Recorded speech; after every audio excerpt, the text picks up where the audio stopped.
Structure de la matière TD7, question 7.1.2. On vous demande de trouver la relation entre la polarisation grand P et le champ interne, puis d'établir la relation entre le champ interne et le champ local. Alors il manque quelque chose là-dedans, puisque c'est exactement ce qu'on vient de faire à la première question, puisqu'on avait une expression de E local en fonction de E interne. Donc ici, il faut rajouter en fonction d'un nouveau paramètre, d'un nouveau coefficient qu'on va appeler la polarisabilité locale, polarisabilité atomique ou d'un groupe d'atomes. Alors, on commence déjà par rappeler un petit peu ce que c'est que P. Donc P, c'est le vecteur polarisation, d'accord? On a vu et revu qu'il s'exprimait comme epsilon 0 qui fois E interne, où E interne, c'est le champ externe contrôlé par l'utilisateur, plus le champ dû à la polarisation, à l'effet de polarisation à l'intérieur du diélectrique. Ok. On avait vu aussi que les unités de P, ce sont des coulombs par mètre carré.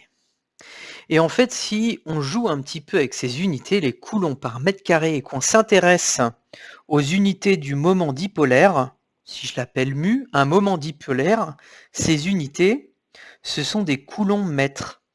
Donc en fait, si on couple ces deux informations, on se rend compte que la polarisation, c'est rien d'autre que les unités de mu sur des mètres cubes. Donc ça veut dire que P, la polarisation, P, c'est une densité volumique de moment dipolaire. Densité volumique de moment dipolaire. Alors, une fois qu'on a dit ça, vous allez me dire, on est bien avancé. Alors, on va en profiter pour voir un petit peu ce qui se passe à l'échelle locale. D'accord? Donc, grand P, c'est une quantité moyenne à l'échelle globale, entre guillemets, macroscopique du matériau. Et ensuite, on a vu qu'en un point M du matériau, on créait un champ E local. Et en fait, ce champ E local, eh ben, il va créer un moment dipolaire induit, petit p. Le moment dipolaire induit par E local.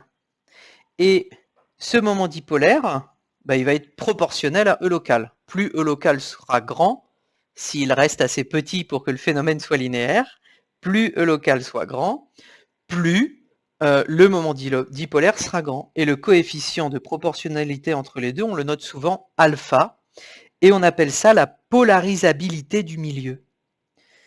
Et c'est une quantité locale. Donc c'est par exemple la polarisabilité d'un atome, la polarisabilité d'un petit groupe d'atomes. Ça, c'est ce qu'on appelle la polarisabilité. Donc on comprend bien que plus un milieu va être polarisable, plus le dipôle induit par un champ local va être grand. D'accord?